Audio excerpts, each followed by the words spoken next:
आओ बच्चों, तो आज हम लोग स्टार्ट करते हैं। ये 15 नंबर क्वेश्चन है, एक्सरसाइज 9.1 का, एनसीईआरटी मैथ है, क्लास 10th आपका।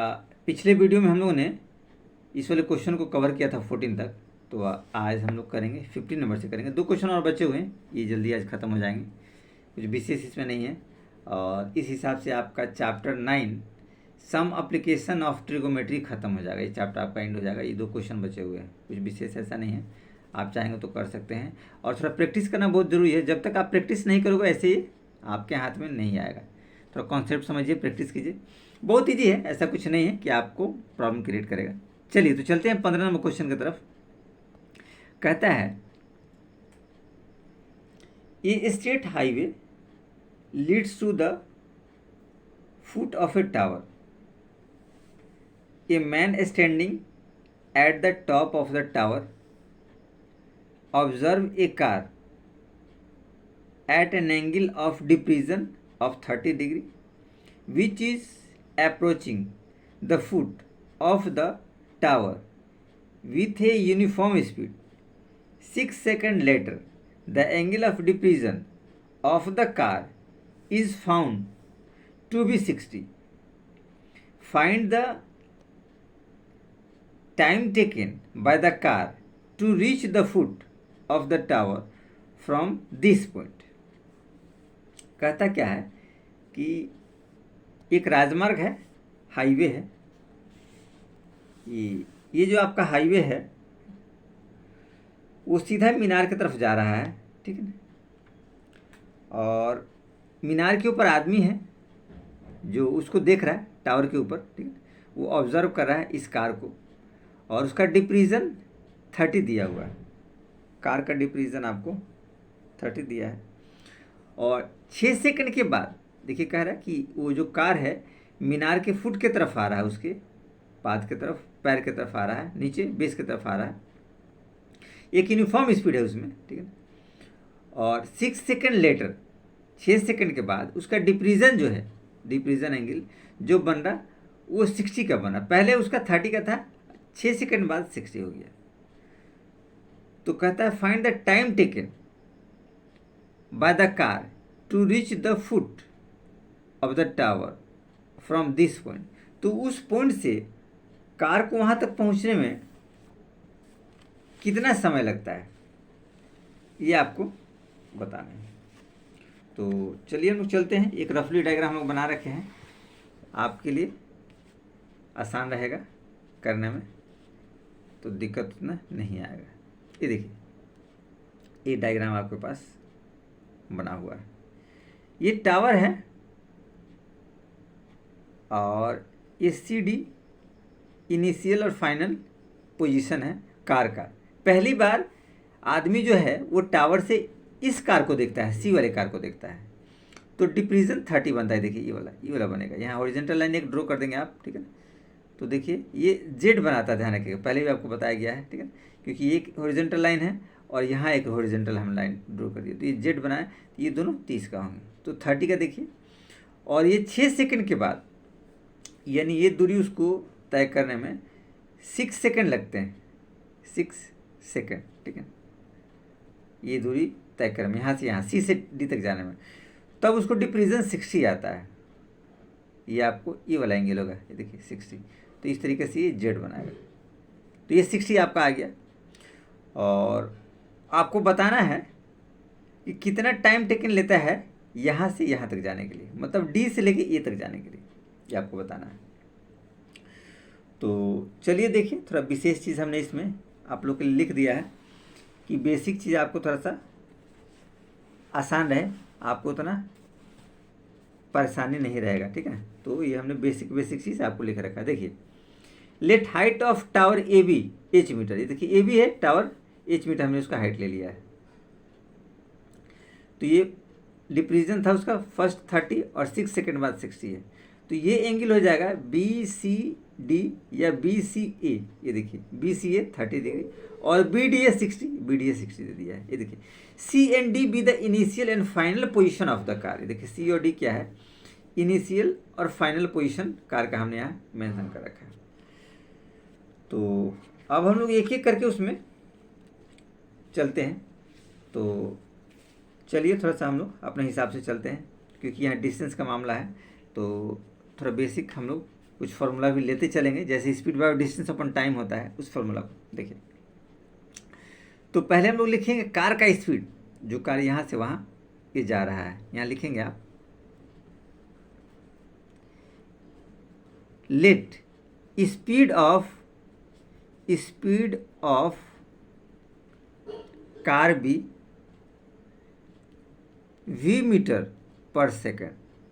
हमने कार का स्पीड मान लिया v मीटर पर सेकेंड, ये मेरे को नहीं पता है क्या है, ठीक है। अब हम लोग जानते हैं स्पीड के फॉर्मूला से स्पीड बराबर होता है आपको डिस्टेंस और अपॉन टाइम। जब डिस्टेंस निकालना हो तो स्पीड इंटू टाइम हो जाएगा, क्रॉस मल्टीप्लाई होगा। तो हम डिस्टेंस बराबर लिख सकते हैं स्पीड इंटू टाइम, हमने शॉर्ट कर दिया, थोड़ा सा ध्यान रखिएगा। ये हमने बेसिकली आपको फार्मूला लिखा है, ये फार्मूला पार्ट है। स्पीड बराबर डिस्टेंस पर टाइम होता है और डिस्टेंस स्पीड इंटू टाइम होता है। तो ये डिस्टेंस है, ये डिस्टेंस अगर हम निकालेंगे तो हमको स्पीड और टाइम की जरूरत होगी। ये सीधी डिस्टेंस आपको बताते हैं, ठीक है। वैसे ये भी डिस्टेंस आपको निकालना है, तो इस डिस्टेंस की हम बात करते हैं। तो वही चीज़ हम लोग लिखेंगे यहाँ पे, ठीक है। Distance C D, distance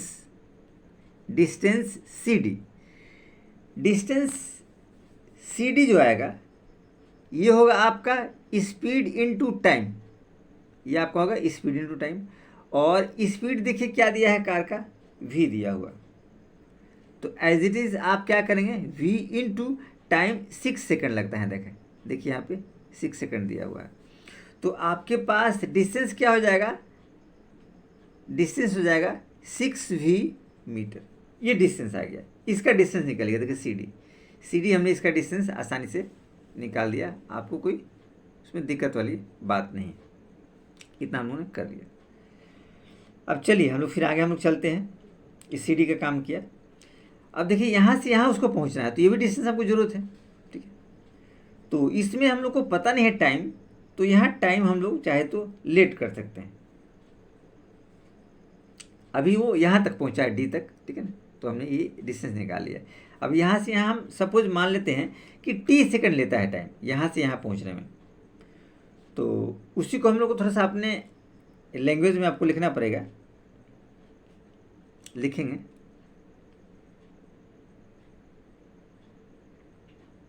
late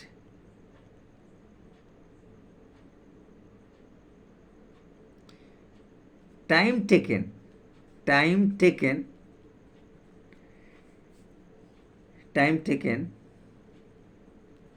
to reach from D to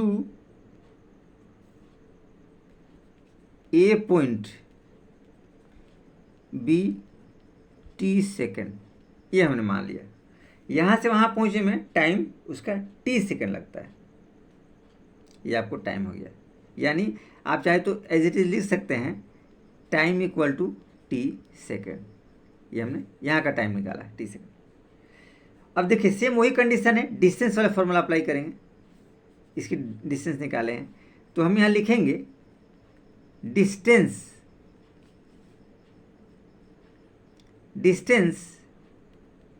D A equal to, distance का फॉर्मूला होगा यही वाला स्पीड इनटू टाइम। तो आप लिख सकते हैं स्पीड इनटू टाइम। आप इसमें आसानी से स्पीड इनटू टाइम लिख सकते हैं। ये देखिए स्पीड तो आपको पता है v और टाइम t होगा, तो आपके पास क्या vt आया, यानी कि डिस्टेंस da ये आपको vt निकल गया। vt मीटर आप डाल दिए क्योंकि डिस्टेंस है, ये हमको निकल गया, ठीक है। ये आपको निकल गया vt और cd जो हम लोग निकाले 6v निकाल दिए, तो आसानी से हमारे पास निकल गया। देखिए ये भी निकल गया, ये भी निकल गया, ठीक है। अब चलिए हम लोग नेक्स्ट हम लोग आगे थोड़ा रखते हैं। अब अलग अलग ट्रेंगल में, इस वाले ट्रेंगल और इस वाले ट्रेंगल में हम लोग कंपेयर करेंगे, तो आपका मान अब एज इट इज़ आ जाएगा। कुछ विशेष इसमें नहीं है कि आपको ज़्यादा ये प्रॉब्लम क्रिएट करेगा। आप चाहे तो एज इट इज़ आप आसानी से इसको निकाल सकते हैं। तो एज इट इज़ हम लोग देखिए उसी हिसाब से हम लोग चलते हैं, ठीक है ना, जो आपके लिए आसानी हो, सहूलियत हो।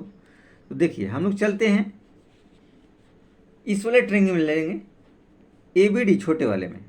तो यहाँ आप लिखेंगे इन ट्रायंगल ABD, इस वाले ट्रायंगल में 1060 आप जो लेंगे इसमें 1060, ये देखिए ये छोटा एंगल है, छोटा ट्रायंगल है, 60 है इसमें। तो लिखेंगे आप 1060 वही होता है P/B। P क्या होगा AB और B होगा AD। यानी हम लोग कर सकते हैं, लिख सकते हैं एज इट इज 1060। तो 1060 का मान आया आपके पास √3 और AB तो आपके पास H है। और आप AD की बात करेंगे तो VT निकला हुआ है, VT एज इट इज आपने देखा। AD की बात करें तो हमारे पास क्या निकला है, VT। तो 1060 √3 हो गया और AB H हो गया और AD आपका VT हो गया। क्रॉस मल्टीप्लाई करेंगे तो ये आपके पास आएगा H = √3 VT, ये आएगा आपके पास। इसको इक्वेशन आप एज इट इज़ 1 मान लीजिए, कभी ऐसे जरूरत पड़ेगा इसलिए हमने इसको 1 इक्वेशन मान लिया। तो ये तो हमने इस ट्रायंगल में लिया था। अब बड़े वाले ट्रायंगल की बात करते हैं। अब हम लोग बड़े वाले ट्रायंगल में चलते हैं। ABC में लिखेंगे इन ट्रायंगल ABC, ठीक है। आप एज इट इज चाहें तो यहाँ पे थोड़ा सा लाइन ड्रॉ कर लेते हैं अपनी सहूलियत के लिए। ABC देखिए इस बड़े वाले में 1030 का मान आएगा। इसमें आप लिखेंगे 1030 डिग्री = PAB आपका होगा, AB होगा और B जो होगा AC होगा, AC एज इट इज़। आप PAB है तो H मीटर आप लिख सकते हैं यहाँ, और AC को लिख सकते हैं AD और CD, AD और प्लस CD, ये आप आसानी से लिख सकते हैं। देखिए AD और CD। H चूँकि H का मान यहाँ पे है, आप एज इट इज़ उसको भी भर सकते हैं। तो पहले हम लोग इस 1030 का मान भरते हैं। तो 1030 का मान हमारे पास 1/√3 और इक्वल टू H का मान देखिए यहाँ पे आया हुआ है √3 VT। तो आप लिख सकते हैं √3 VT अपॉन देखिए AD हमने VT निकाल रखा है। AD में क्या निकालना है, VT। तो आप VT पुट कर दीजिए। और CD हमने निकाल रखा था, आपको देखिए CD निकला था ये 6V आपको निकला था। तो यहाँ पे आप 6V दे सकते हैं। तो मान हमने AD और CD का यहाँ पुट कर दिया आसानी से, आप देख सकते हैं। क्रॉस मल्टीप्लाई कीजिए इसको, जब इससे हम लोग मल्टीप्लाई कर दें आसानी से, ठीक है। तो एज इट इज़ आप लिख सकते हैं √3 तो 3VT हो जाएगा, 3VT हो जाएगा आपके पास। और equal to VT + 6V, VT और प्लस 6V, ये रिजल्ट आएगा, ठीक है। अब देखिए VT है तो VT यहाँ 3VT है, यहाँ 1VT इधर से आएगा तो लेस हो जाएगा। तो आप एज इट इज़ लिख सकते हैं 3VT - VT = 6V। इस VT को हमने इधर कर दिया, लेस कर दिया, क्योंकि देखिए इक्वल टू साइन के बाद में हमने पहले लाया। तो 3VT में से VT जाएगा तो आपको बचेगा 2VT और इक्वल टू 6V। तो V आप चाहे तो एज इट इज़ कैंसिल कर सकते हैं और T आएगा 6 और ये 2 नीचे आएगा। तो 2 3 जा 6 यानी कि 3 सेकेंड आ गया। तो एज इट इज़ आप लिख सकते हैं कि 3 सेकेंड उसको लगा यहाँ से यहाँ पहुँचने में। ये आपके सामने एज इट इज़ रिजल्ट आ गया है। तो हम लोग लिख सकते हैं hence the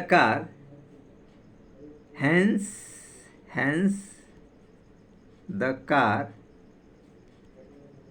take 3 seconds to reach the point D to A। ये देखिए कार को D से A तक पहुंचने में 3 सेकंड लगा, ठीक है। तो ये हमारा आंसर आपके पास एज इट इज निकल गया। तो ये हम लोगों ने कवर कर लिया इस क्वेश्चन को, इसमें कुछ विशेष ऐसा नहीं था। तो चलिए हम लोग चलते हैं नेक्स्ट। एक और क्वेश्चन है जो लास्ट बचा हुआ है 16, और उसको फिनिश करके इस चैप्टर को हम लोग आज ख़त्म करते हैं। हम लोग का लास्ट क्वेश्चन है जो बहुत आसानी से हम लोग इसको कर सकते हैं, कुछ विशेष इसमें ऐसा नहीं है कि बहुत पेचीदा है, दिक्कत है। देखिए, the angle of elevation of the top of tower, एक टावर है उससे उसका एंगल ऑफ एलिवेशन बता रखा है from 2 points at a distance of 4 metre and 9 metre, दो बिंदु से जिसकी दूरी 4 मीटर और 9 मीटर है। The base of the tower and in the same straight line with it are complementary. तो कहता है prove that the height of the tower is 6 metre. तो आपको बताना है कि उसका हाइट जो है वो 6 मीटर है, यानी कि टावर है और दो दूरी पे दो ऐसे डिस्टेंस है जिस पे, जैसे देखिए रफली डायग्राम हमने बना रखा है, ये देखिए ये टावर है, एक दूरी ये 4 मीटर है और दूसरी दूरी ये 9 मीटर है, ये दोनों कप्लीमेंट्री है आपस में, ठीक है। तो हमको साबित करना है कि इनके बीच की इनका जो हाइट है वो हाइट 6 मीटर। देखिए, to prove that height of tower is 6 metre, ये आपको प्रूफ करना है, ठीक है। तो हम लोग चलते हैं, चलिए क्वेश्चन की तरफ। इसमें कुछ विशेष ऐसा नहीं है कि ये क्वेश्चन में आपको ज़्यादा प्रॉब्लम क्रिएट करेगा, लेकिन ये क्वेश्चन सेम उसी जैसा है जैसे हम पहले हम लोगों ने किए थे, बस थोड़ा सा हम लोग को अपना माइंड कॉन्सेंट्रेट करना है। चलिए तो देखते हैं, हम लोगों ने कुछ विशेष इसमें थोड़ा सा डायग्राम बना दिया है और आपको समझने के लिए कुछ लिख रखा है, तो उसको थोड़ा सा रिकैप कर लेते हैं। देखिए, let height of the tower A B equal to H metre, ये ए बी जो है एच मीटर आपको हाइट दे रखा है। C and D be 2 points which is 4 metre and 9 metre. C D जो दो बिंदु है, एक बिंदु तो 4 मीटर है और दूसरा बिंदु जो है 9 मीटर है, 4 मीटर और 9 मीटर की दूरी पे है। Away from the base of the tower, tower के बेस से, देखिए टावर के बेस से डी वाला है वो 4 मीटर की दूरी पे है और टावर के बेस से सी वाला है वो 9 मीटर की दूरी पे। To prove that height of the tower is 6 metre, तो आपको ये प्रूफ करना है कि उसका जो हाइट है वो आपको 6 मीटर है।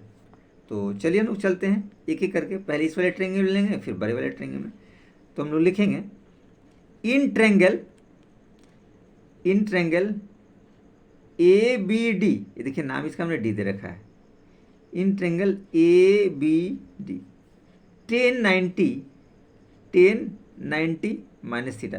ध्यान रखिए ये दोनों कॉम्प्लीमेंट बोल रखा है, तो कॉम्प्लीमेंट क्या होता है कि दोनों 90 के बराबर होते हैं, सम करेंगे तो थीटा और प्लस 90 माइनस थीटा, तो इसलिए ये हो जाएगा आपको थीटा थीटा कैंसिल तो 90 आ जाएगा। ये दोनों कॉम्प्लीमेंट बोल रखे हैं, तो दो एंगल मिलकर कॉम्प्लीमेंट बनाते हैं तो दोनों का सम 90 होगा। ध्यान रखिएगा इसका अगर आप दोनों को एज इट इज़ प्लस करें, ठीक है, तो आपको क्या आएगा, ठीक है ना। ये देखिए अगर इन दोनों को हम प्लस करेंगे, थीटा प्लस 90 माइनस थीटा, ये कुछ नहीं, ध्यान रखिए theta plus 90 minus theta equal to क्या आएगा, थीटा थीटा कैंसिल हो जाएगा तो आपका ऑप्शन 90 है। तो कॉम्प्लीमेंट्स क्या होता है, दो का सम होगा तो 90 का होगा और सप्लीमेंट होता है 180 का होता है। तो हमें कॉम्प्लीमेंट बता रखा है कि दोनों एंगल आपस में कॉम्प्लीमेंट्स हो गए, इसलिए एक थीटा मानेंगे तो दूसरा 90 माइनस थीटा मानेंगे। अगर इसको 90 माइनस थीटा मानेंगे तो इसको थीटा मानेंगे, अगर इसको थीटा मानेंगे तो इसको 90 माइनस थीटा मानेंगे।